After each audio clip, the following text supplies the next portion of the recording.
Temple ತಾಕೆ. Hi ವೀಕ್ಷಕರೇ, ನಾನು ಇವತ್ತು ಹರಿಹರದಲ್ಲಿರುವ ನಮ್ಮ ಪುರಾತನವಾದ ಹರಿಹರೇಶ್ವರ ದೇವಸ್ಥಾನಕ್ಕೆ ನಾನು ಬಂದಿದ್ದೀನಿ.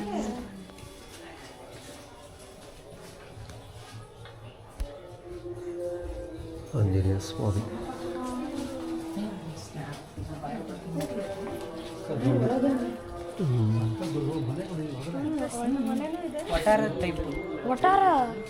ದೀಪಸ್ತಂಭ ನೋಡ ಹೆಂಗಿದೆ ಅಲ್ವಾ?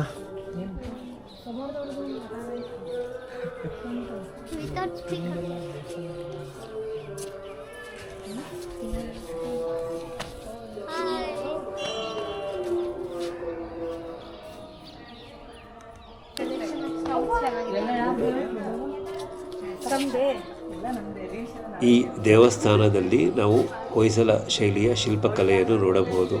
ಇಲ್ಲಿ ಸುಮಾರು 30 ಕಂಬಗಳ ಮೇಲೆ ದೇವಸ್ಥಾನದ ಚಾವಣಿಯನ್ನು ನಾವು ನೋಡಬಹುದು. ಚಾವಣಿಯಲ್ಲಿ ನಾವು ಅಲ್ಲಲ್ಲಿ ಹೂವಿನ ಕೆತ್ತನೆಯನ್ನು ನೋಡಬಹುದು. ಈ ದೇವಸ್ಥಾನವು 1200ನೇ ಶತಮಾನದಲ್ಲಿ ನಿರ್ಮಾಣಗೊಂಡಿದ್ದು, ಇದನ್ನು ವೀರನರಸಿಂಹ ಹೊಯ್ಸಳ ರಾಜನ ದಂಡನಾಯಕನಾದ ಪೊಲ್ಲಾವಲ ಎಂಬುವನು ಕಟ್ಟಿದ್ದು. ನಂತರ ಹೊಯ್ಸಳ ರಾಜನಾದ ಸೋಮ ಎಂಬುವರಿಂದ ದೇವಸ್ಥಾನ ಇನ್ನಷ್ಟು ನಿರ್ಮಾಣಗೊಂಡಿತು. ಗರ್ಭಗುಡಿಯಲ್ಲಿರುವ ಮೂರ್ತಿಯಲ್ಲಿ ನಾವು ಬಲಭಾಗಕ್ಕೆ ಶಿವನ ರೂಪವನ್ನು ನೋಡಿದರೆ, ಎಡಭಾಗಕ್ಕೆ ನಾವು ವಿಷ್ಣುವಿನ ರೂಪವನ್ನು ನೋಡಬಹುದು.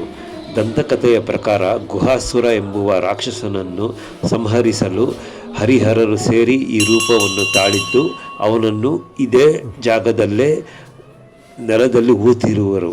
ಅದಕ್ಕಾಗಿ ಈ ವಿಗ್ರಹವನ್ನು ನಾವು ಮೊಣಕಾಲಿನ ಮೇಲೆ ಅಷ್ಟೇ ನೋಡಬಹುದು, ಪಾದಗಳೆಲ್ಲವೂ ಭೂಮಿಯ ಒಳಗೆ ಇರುವುದು.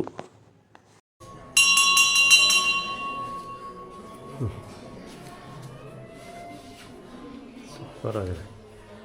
ಕಂಬಗಳು ನೋಡಿದೆ.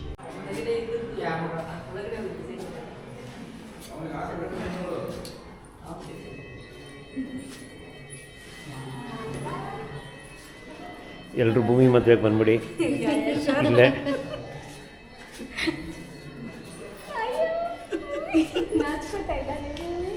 ನಮ್ಮ ಸ್ವಾಮೀಜಿ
ಇಲ್ಲಿ ಒಂದು ಮಹಾಲಕ್ಷ್ಮಿಯ ಗುಡಿ ಇದೆ.